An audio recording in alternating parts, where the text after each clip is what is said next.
Right now, the Clebrune Railroaders are flying the flag for independent baseball in the state of Texas. We're out at the depot, and this is Let's Get To. Take me out to the ball game. Take me out. Welcome to Let's Get To, your tour of America through the lens of minor league baseball. Baseball from sea to shining sea. And now, the first pitch. Opening thoughts from James Christopher. Presented by BaseballMapper.com. And welcome to the first pitch. We're going to get right back out to Cleburne because we have got some fun in store for you. But before we jump into this segment, I do want to do a quick shout out to who I'm wearing first. Today I have on the Southern Maryland Blue Crabs, the only baseball team I've seen play live in October. I don't make playoff ticket money, people. And I'm also wearing the Las Vegas 51s, which is my favorite brand to not exist anymore. I was lucky enough to get out to a ball game, I think in their last year of existence. And, you know, I understand new stadium, rebrand. Hello, Las Vegas Aviators. I've got a lid of theirs over here. But you guys, this is amazing. Someone else take this over. But that's enough fun stuff. This is serious business. In fact, let's bring the camera in. A little bit more. There. Hear me. See me. Heed my words. If you don't know who was on deck when Bobby Thompson hit the shot heard round the world, I don't want to hear you talk about baseball. If you walk in here and you want to talk baseball and the game you saw last night and you bring up batting average, you're not allowed to talk about baseball. And God forbid you're a Yankee fan and you go and you buy a jersey and you put Babe Ruth's name on the back, or even worse, your own. No names on a Yankee jersey, you're not allowed to talk to me about baseball. Do we see how dumb that sounds? We are in a sport where we, on the one hand, complain and are worried about losing fans. That we are the oldest fan base in sports, right? We're of the major American sports, we're the only fan base where the average fan, I think, is in their 40s. We are doing as a baseball community, a miserable job growing the game. And yet at the same time, we see so much gatekeeping among baseball fans. And I find it shocking. It's another one of those where old man Jim is having a hard time adjusting to internet culture, I guess. And I was thinking about this. I remember when I was a kid and, you know, I was still way into Star Wars in 1988, right? 5 years after Return of the Jedi had come out, there was really no indication there'd be any more Star Wars because you had those like Bad Droids TV shows, and wasn't there like an Ewok live action movie? So anytime you met a Star Wars fan, you were just happy to meet another brother. Like, oh, brother, you don't care. Oh, you don't know that Chewie's from Kashyyyk? Nerd. Oh, you thought the 12 parsecs meant speed? Nerd. Now I'm going through the line to make sure I got that part right. My point is, it seems like as we've gotten the ability to reach people from all over the world, where we have the ability to talk about things we love, we have become more tribal in the things we love. And you see it in baseball all the time where there is this like preset of rules, this preset of standards that says if you don't meet this or that or this other thing, you are not actually allowed to be a fan of the thing. How short-sighted is this? You know, if we want baseball to continue, if we want baseball to thrive, and you know what? If you're watching the show and you're paying attention to us on Twitter, then you do want baseball to grow and thrive.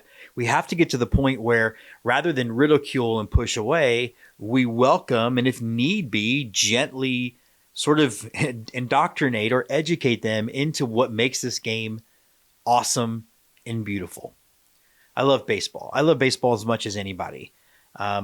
I'm not the most knowledgeable baseball fan all the time. If you watch Go Go Astros, you know that Andy and Brian's knowledge and ability to recall things is much more encyclopedic than mine. Brian's ability to pull stats everywhere. And he might have them typed up during the show, but he doesn't really look like he's reading. So in my head, I'm like, whoa, you remember that.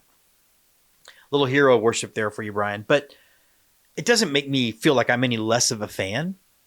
And they don't treat me like any less of a fan. And that's where we need to get to.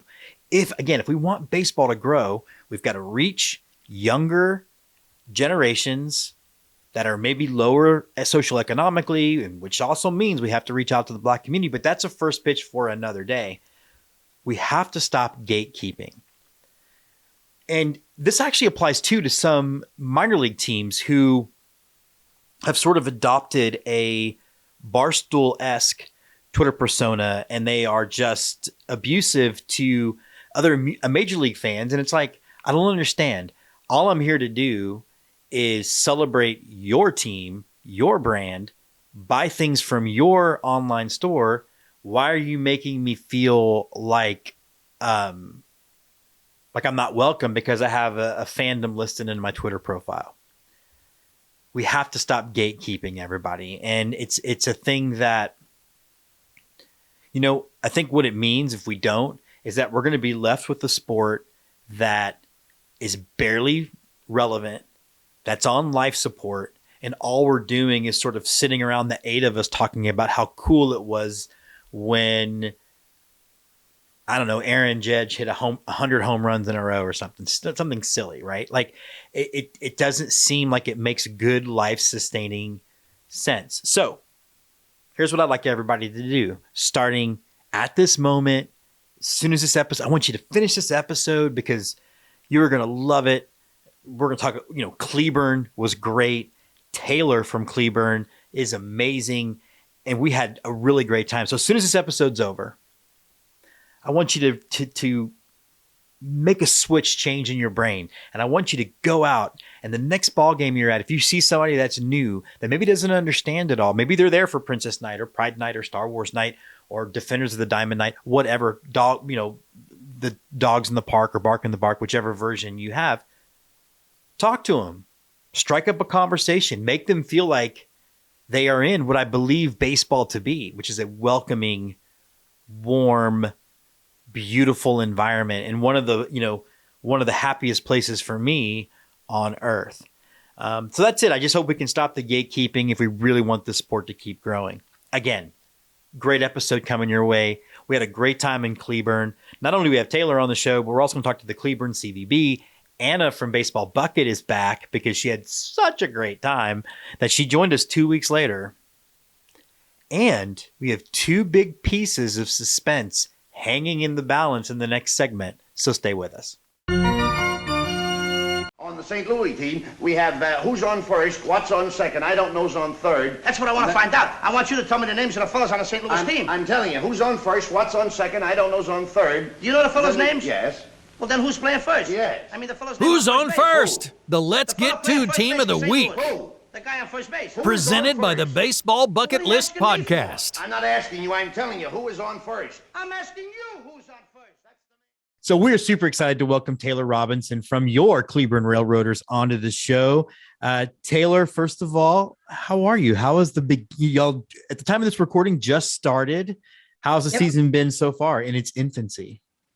I think it's been great. The fans have been great. The whole atmosphere, being here all off season, you're by yourself and you miss everybody. You miss the guys. You miss them walking through the office and just talking to you and starting conversations, but having them here and in the dugout and doing all these fun little things and getting to know them, it's amazing. I really like it. We're getting off to a pretty rough start, but I think we're going to make up some time and get back into it.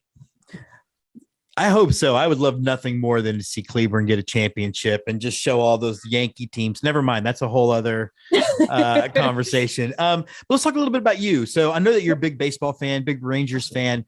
How did you go from someone who likes baseball to now you're part of a front office of a, let's be honest, the biggest independent team in Texas? Yeah, absolutely. So I grew up going to Rangers games. My dad loves baseball, played baseball throughout his college, had a chance to try out for the MLB, kind of stopped there, but his love for baseball didn't stop with him. He pushed it to me and my sister. Like I said, we'd go to Rangers game as kids. We'd be at that old ballpark in Arlington, have the best time. I have so many balls from being a kid.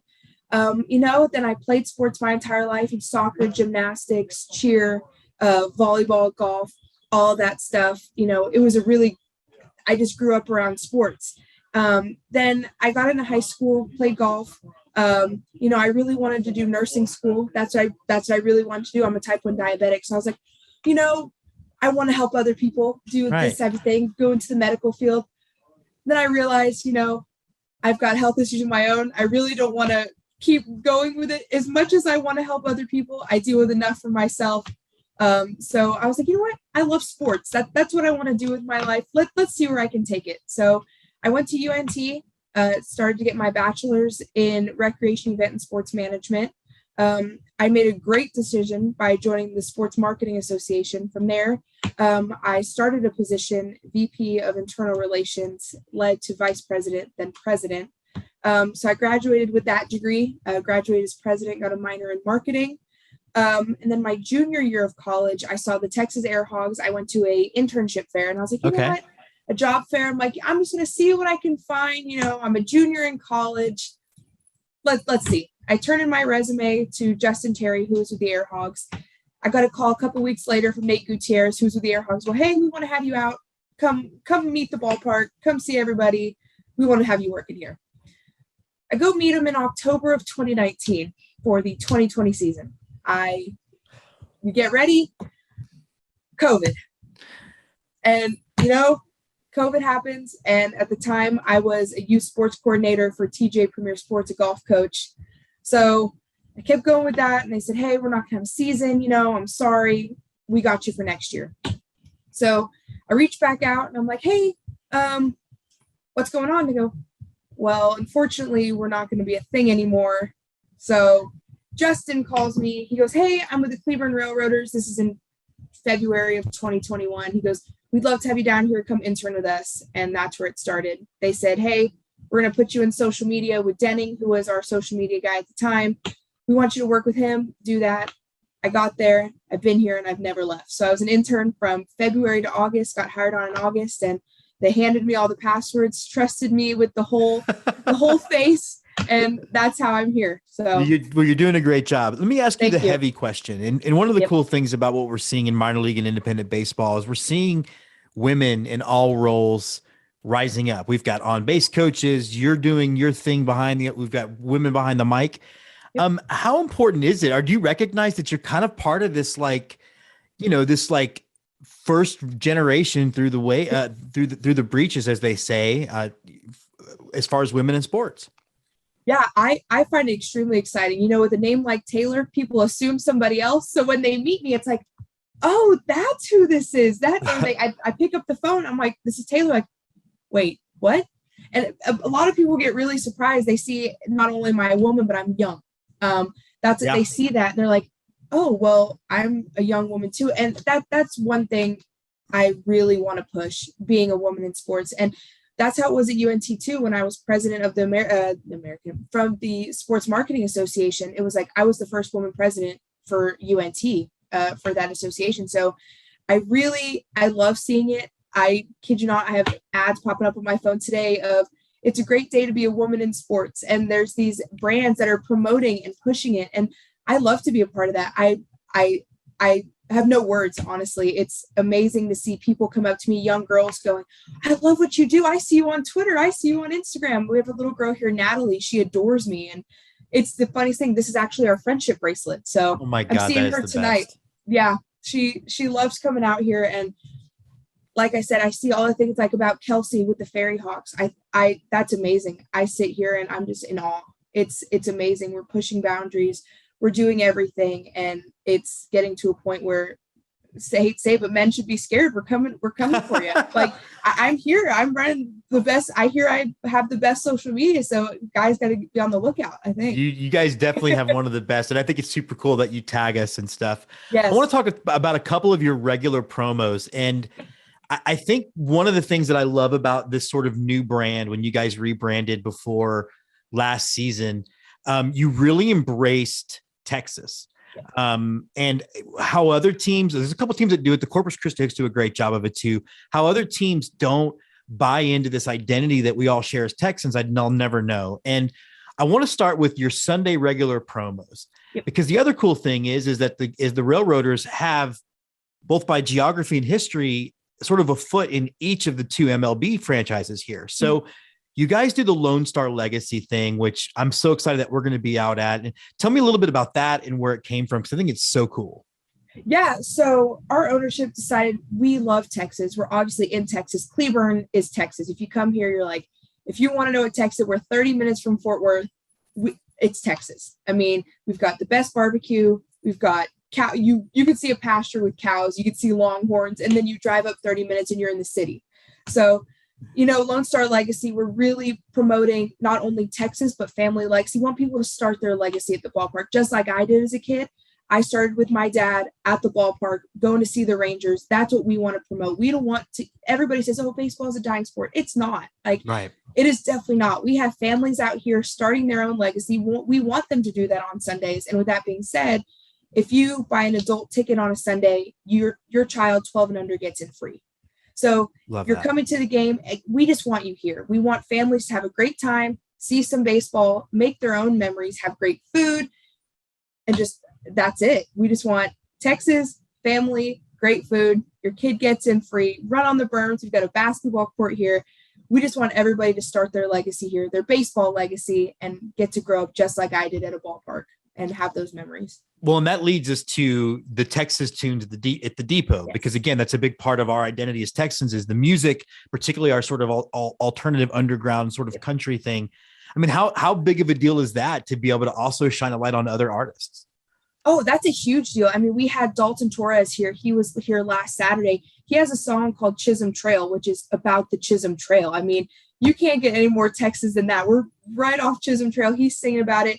And just people being out here to bring guitars, and you can just sit here and listen. You could hear just all of the emotion in their voice when they're singing. Most of the songs they come here, they're about Texas. They're about country. And just having him out here, he's from Cleburne, and he's amazing. And I think this weekend we've got Squeezebox Bandits. They're awesome. They were a huge hit last season, so we had to bring them back. Everybody wanted them back, so they're coming. But I think they're promoting not only themselves, but they're promoting us and our ballpark and just Texas, like you said. And country is what we strive for. We want to keep that out here, and it's a great time. All right. Well, let's play a little bit of Pepper. You ready? Okay. Clear your mind. And I'm going to ask you one question. I think I can predict the answer to it already, but we'll get there when we get there. Okay. What is your go-to ballpark food? Oh, at the Rangers, brisket, mac and cheese. We haven't been to the new ballpark yet. We might have to get out there just for some brisket. I'm telling you right now, we're going to serve it here this season too. But at the Rangers, oh my gosh, that brisket, mac and cheese has a special place in my heart. If I go there, first thing I do, getting a thing of brisket mac and cheese and a Michelob Ultra. That's it. That's all I'll eat in Globe Life Field. My wife's go-to at Minute Maid is burnt ends on top of tater tots with cheese, and it's pretty delicious. That sounds really good. Are you a Marvel person or a DC person? I would, I haven't been the person to get into like the superhero movies, but I'd have to probably say Marvel. Okay. Sure. What is the strangest thing you've ever seen at a ballpark? We had a woman here reading a book. I kid you not. She was sitting there reading a book and got mad at me for screaming that we just got a K. And she's screaming, "Ma'am, I'm trying to read." And I'm like, you were at a ballpark. I have pictures of it. I'll have to send them to you. But she was reading. She was reading her book and got mad that it was too loud at the ballpark. That is as silly as all these people that moved to downtown Austin and complain there's too much live music. Too much traffic. You moved to the live music capital of the world. All right. This is the one I think I know the answer to. What is the first time baseball broke your heart? We've got Arthur Rhodes here, so I gotta be careful. But that catch that was missed. That's what I thought you would say. Yeah, I remember, because obviously I was a neutral observer in that one, and I just remember being like crushed for all my friends that were Rangers fans, because that was just, And that's weird how baseball can turn just like that. Oh yeah. Yeah, absolutely. I mean, I've got a Ranger shrine right here. I've got Joey Gallo, got Lance Lynn, Corey Kluber, got a couple bobbleheads over here. Got what's his name? Why am I missing his name? I got him over here too. The horse. Yeah. Missing his name, but he's here. Nice. I love it. I love it. You got to keep that. I mean, I think it's a big part of it. Okay. So outside of the Railroaders, what is your favorite brand in minor league baseball? Oh gosh. One that I'm really loving. We've been talking to them a lot on Twitter. The Dirty Birds are great. We go with them a lot. The Disco Turkeys. I heard the word Disco Turkeys. Didn't know anything about them. I bought a shirt. Like, you're a disco turkey. Me like, too. Are you kidding me? I love it. I think that's awesome. I got it's the amazing. hat. I had no idea. I was like, yeah. And it's the biggest conversation starter. Absolutely. All right. Dogs or cats? Oh, I got both, but I'd say dogs. I find more baseball people are dog people, and I don't know why that is, but you can bring them to the ballpark. I think that might be it. Although the Omaha Storm Chasers did have take me out to the ballpark, and they brought cats, and I wish I could have been there because oh my gosh, that would have had to been nuts. All right, Star Wars or Jaws?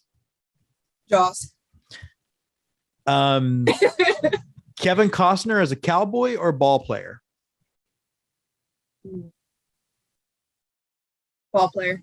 Okay. Favorite spot to sit when you go to a new ballpark? Right by the dugout. Yeah, me too. Me too. Yep. And last one, when you're getting ready for baseball season, what is your go-to baseball movie? Oh, Sandlot.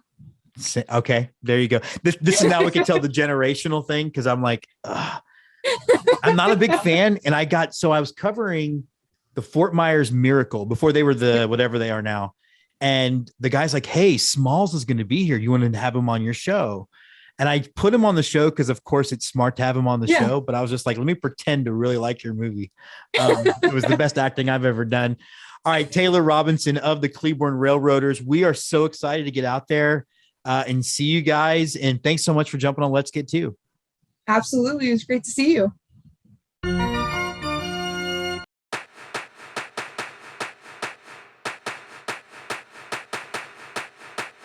From the bleachers, the Let's Get To Game of the Week.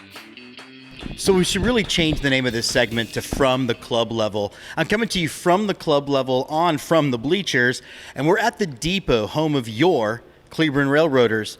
And I can't wait to show you the ballpark. This is actually our third time to be here, but the first time we've really been able to photograph it due to weather our last two trips. And we're going to start up here because this is one of the coolest spaces in all of baseball. It is their club level like you see at so many other ballparks, but it's decorated with original art depicting some of the biggest faces in Texas baseball history. The art is truly amazing.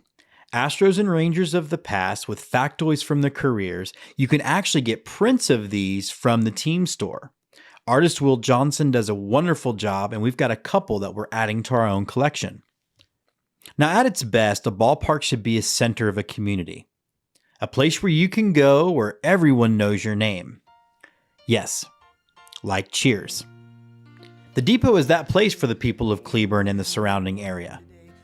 And with the North Texas breeze kicking up, the flags around the ballpark, and the smiles of all the Railroader team as we entered the ballpark, we felt just like Norman Cliff. I don't know which of us is Norman, which of us is Cliff. I actually do know, and it makes me sad. The Railroaders, now in the American Association, carry their history of baseball in the region going back 100 years when this was just a railroad and a baseball town. The field itself is an artificial surface perfectly set against the blue Texas sky. With a wide open concourse that's easy to navigate and plenty of spots to post up down each foul line, the ballpark is a casual place to hang out. One of my favorite features is the right field wall, a chain link fence that creates a unique look and the ability to see the game from the bullpen, the basketball court, and even if you're just outside the ballpark. It's a super cool feature, so cool in fact that this has been your Scotty Mac Dimension Porn of the Week. The real life and replica trains on the concourse reflect Cleburne's role as a rail hub. And in the museum, uniforms, placards, and century-old baseball gear trace the history of baseball in Cleburne, from the original incarnation of the Railroaders that would become the Houston Buffs, then the Houston Colt 45s, and finally the Houston Astros, to the current group. You can get a grasp of the scope of the history of the local 9 in Cleburne. And then we go from the Astros to the other MLB club in Texas, the local favorite here, the Rangers. And it was very cool to see Rafael Palmeiro tossing out the first pitch. Honestly, he looks like he can still rake. And from past to future, we see the next generation of ball players, little leaguers, honored on the field. With the pregame out of the way, now it's time for the anthem, and then a great night of the best game ever invented. Keeping the party going between innings, we've got mascots, in-game hosts, and a t-shirt tosser who never falls down on the job. And if she does, it's all smiles and the show goes on. But just because the Depot is your welcoming neighborhood ballpark doesn't mean there's not some suspense. Will the assigned Chicago Dogs guy strike out, thus giving all of us a discount on a frosty cold beverage? Update, he did not. But also hanging in the balance, who will be named the Cleburne Railroaders Cleburne Floral Sweetheart of the Game? Who can it be? Who will be chosen? Well, it's no surprise to Don Gillingham, who has called her the First Lady of minor league baseball. Hey, Jeff, I got some good news and bad news for you. Bad news first, please. Okay, you are not the Cleburne Floral Sweetheart of the Game. Come on, man. Sorry, but the good news is Jessica is the Cleburne Floral Sweetheart of the Game. Congratulations, Jessica. I don't want to be upset as long as I'm not behind that occurs.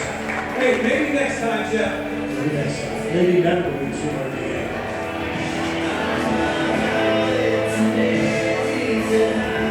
Congrats, Jessica, and you'll always be my sweetheart. And watch those hands, Gandy.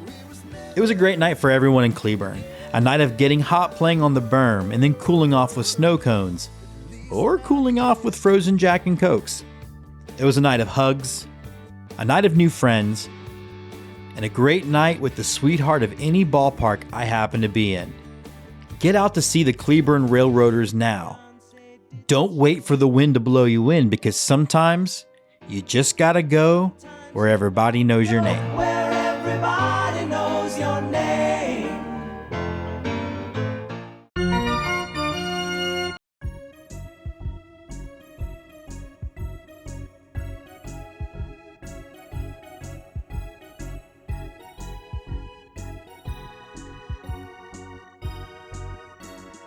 Show me the merch. Fashion, baseball style.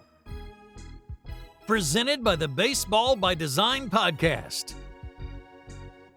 And welcome back here to Show Me the Merch. Now, normally, we do Show Me the Merch from inside the ballpark, either in the team store or right outside, to kind of show you their wares, as it were.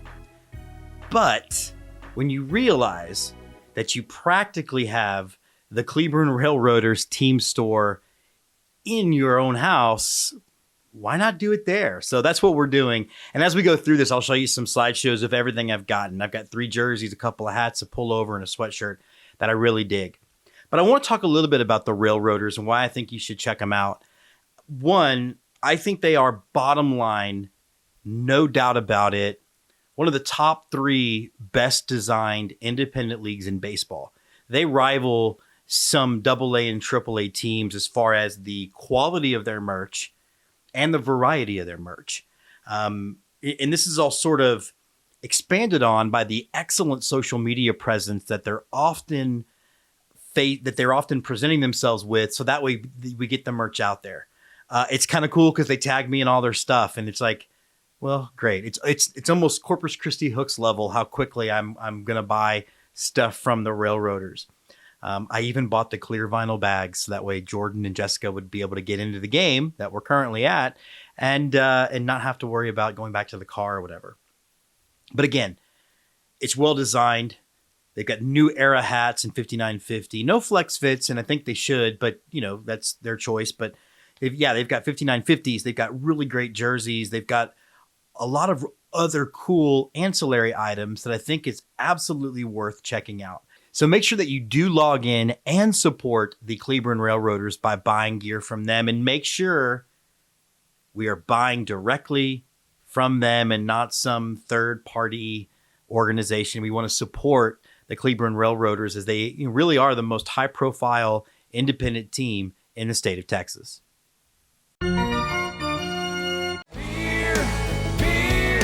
Everybody speaks it here. Holler and a Swaller, a chug of Ballpark Brew. Presented by The Hitter Sports.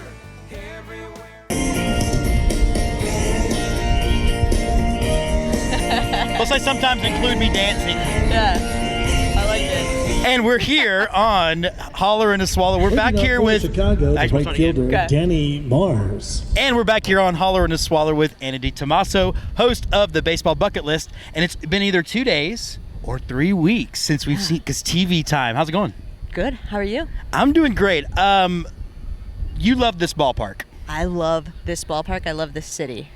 Let's talk about it. What about the city and the ballpark? So there's a lot to love about Cleburne. There's a lot of reasons it's special, but namely, I grew up in a small town right next door. My dad worked in Cleburne for several years before the family moved to Florida. And so I've always loved the small market. I've always loved the small town teams, and you just feel that pride and that energy as you walk up to this park, and it's just like, it just feels like you're coming home. It feels to me like the fans that are mostly here are here all the time and are part of it, like knowing the whole like foul ball chant with the thing. I mean, is that what it is? Is it just a bunch of loyal people to this team? I think that's exactly what it is. I think it's a great microcosm, you know? It's the city, it's the team, it's the small businesses that support it, and everybody has this great understanding that if one of these doesn't exist, none of this exists.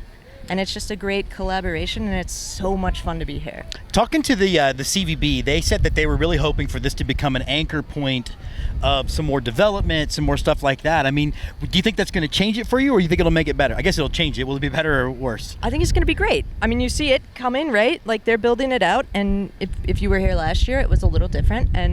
But I think they're going to do it the right way, and I think it's going to keep its small town charm, and it's just going to be like a great place to come spend an entire day.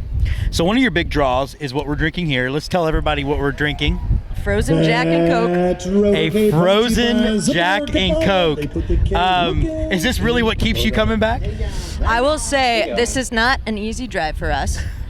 But we love being here, but this sells it. This really sells it. It's unique. You know, you don't find these at many ballparks. I don't think I've ever had one at another park. And so we love to come, our first stop, third base bar, 2 frozen Jack and Cokes, please.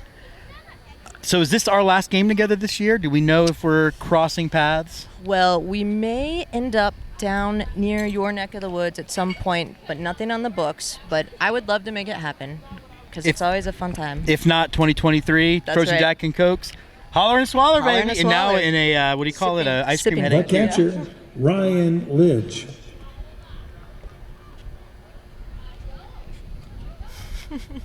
Oh boy! Take me out to the ball game. Take me out with the crowd. The 7th inning stretch. What's going on outside of the ballpark? Presented by the Dad Hat Chronicles. Root for the home team. They don't win, it's a shame. 'Cause it's 1, 2, 3 strikes, you're out at the old ball game. So we are excited to welcome Heather Juarez to our show. She represents Cleburne, Texas, one of our favorite ballpark towns. Heather, how's it going?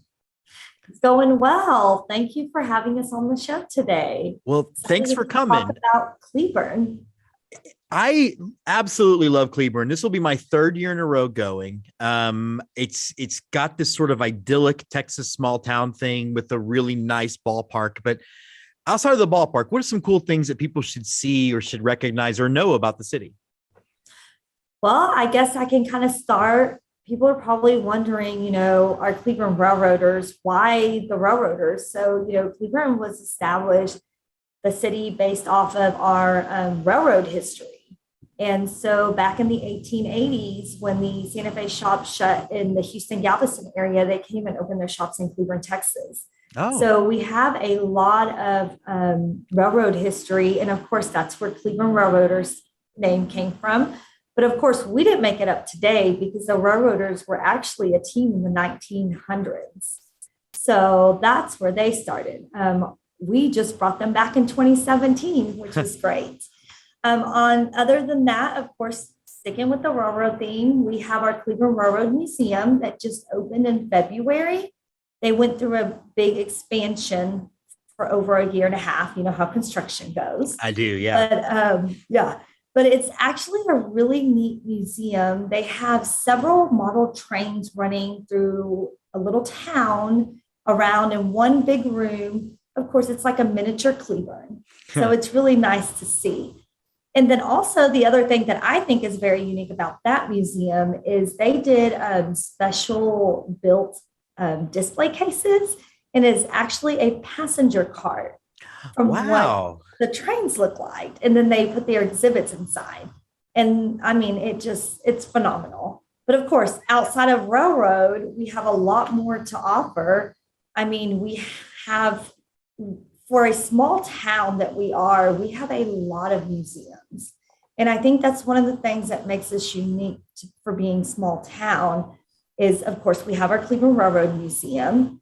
Then we also have our Leyland Museum, which is also downtown on the other side of the Cleburne Railroad, which is housed in a Carnegie Library, which was built in 1905. Okay. And the cool part about that one is that the Carnegie building is still in its original structure, which, you know, there's a lot of those in the U.S., but not very many left in their original structure. Yeah. So that's really neat. Then I would say another unique museum that people always get surprised is we have the Gone with the Wind Museum, Remembered Museum. Wow. And the first question we always get is, what does a movie have to do with Cleburne? And it has nothing to do with Cleburne. This is actually a personal collection, and Vicki Rogers, the owner, collected Gone with the Wind Museum. She was a fan of the book. She has every book in every language that was written in the museum. She has over 6,000 artifacts with original dresses from the movie and like the original bell earrings that Scarlett wore. I mean, it is intense in there, and over like $700 dolls, which some of them are kind of creepy, but I'm not a big fan of dolls.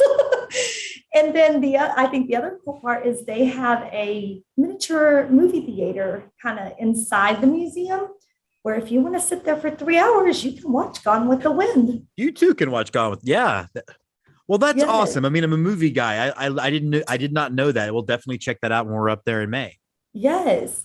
And then our other museum that we have, which is very unique as well, we have our Chisholm Trail Outdoor Museum, which has life-size cattle silhouettes outside in front of the museum. Also is home of our Big Bear Native American Museum. So it's kind of 2 in 1. Okay. And out there, they have teepees, they have a working blacksmith shop. They have the Terry House, or Terry Home, I believe it's called, where half of the museum is Civil War and the other half is dedicated to law enforcement.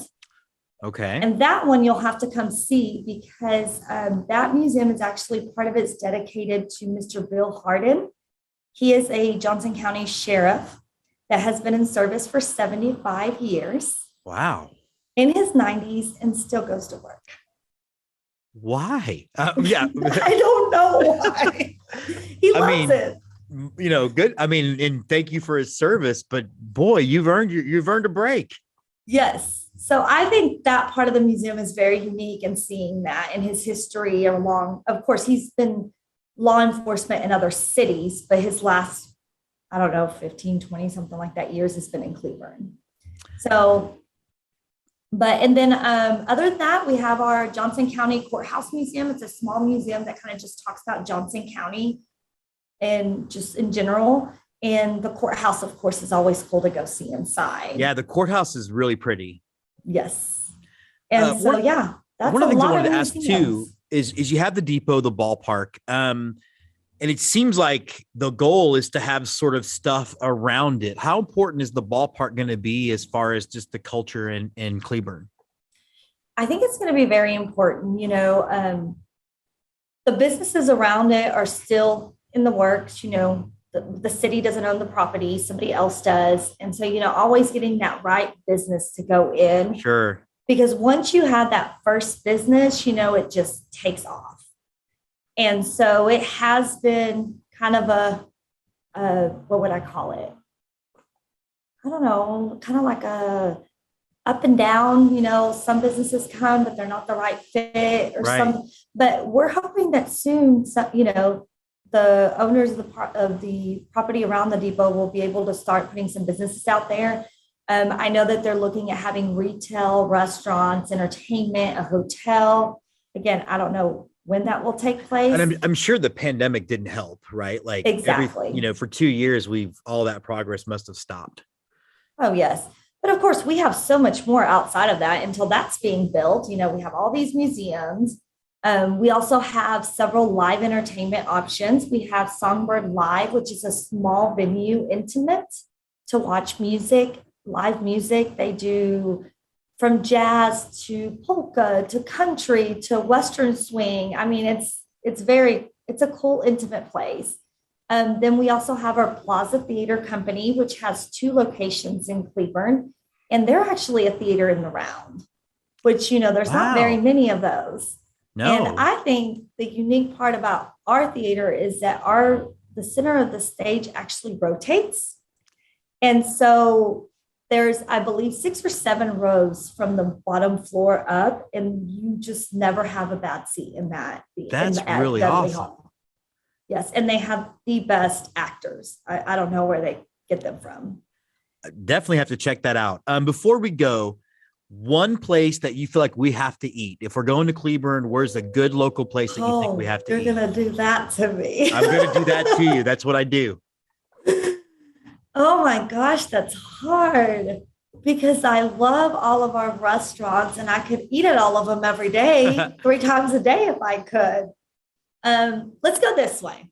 If you like steaks, you like barbecue, I would highly recommend Fly by Night Steakhouse, which is outside of Cleburne, and the restaurant's actually on their ranch. So that one's really cool.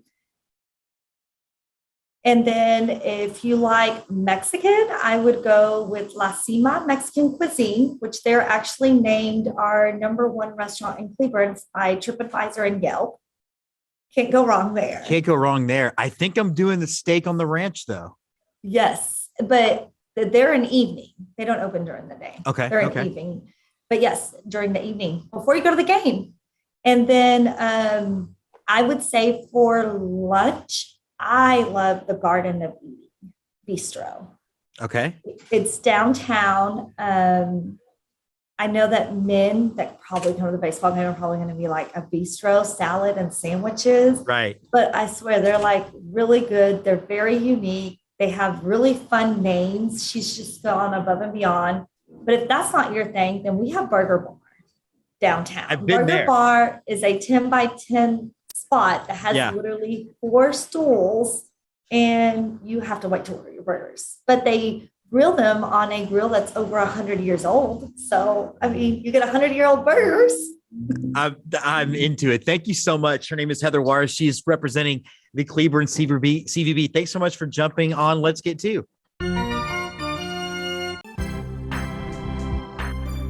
And now on to close it out, the right-hander from Houston, Texas, James Christopher. So that does wrap up our trip to Cleburne, Texas. I want to thank Anna for jumping on again. Had a great time. I mean, yes, you guys, Jessica is always the sweetheart of the ballpark. We will be back soon. We will be back after going to Grand Rapids for the West Michigan Whitecaps. So make sure you check that out. Our 4th of July episode's coming up. So much more to go as the summer moves on. So until then, get out to your local minor league baseball park, get you some peanuts, get you some Cracker Jack, but most importantly, Let's Get To. Let's Get To is presented by Twitchy Dolphin Media. Executive produced by Jessica Bybee Jedgetts. Produced by Andy Tom Chesson, Scott McIntyre, and James Christopher. Associate producers Andrew Nelson, Timothy Jedgetts, and Jess Canaster. Music by Andy Bertelson, Grace Usselman, and On Holiday. All content created by Let's Get To is the sole property of Twitchy Dolphin Media. All content created by teams covered in the episode are the sole property of the trademark holders. Let's Get To is a proud member of Curved Brim Media.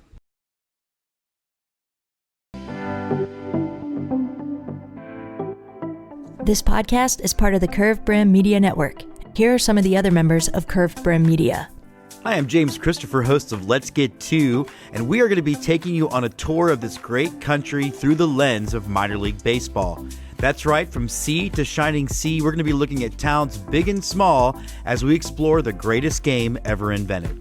This is Patrick and Corey of BaseballMapper.com, and we have made an interactive map to help highlight all baseball teams from the majors down to collegiate summer leagues. We want to bring you closer to baseball, so get on the site and find a team near you today. Hi, this is Ed Rivera of the Data Chronicles. Join me as I interview people just like you and players, coaches, GMs on the path that led you to become a fan of the sport. What's up, Bucketheads? I'm Anna DiTomaso, and each week on the Baseball Bucket List podcast, I speak with a different fan about their favorite baseball memories, what the game means to them, and what's left to check off on their baseball bucket list. Hey guys, this is Patrick Larson from the Minor League Baseball Hat History Series, and in every episode I go through the history of minor league teams through my personal collection of hats. You can find me on Twitter at @PatLarson1. I hope you guys enjoy. And I'm Paul Caputo. I tell the story of America one minor league baseball logo and nickname at a time on the Baseball by Design podcast. Learn more about Curved Brim Media at curvedbrimmedia.com.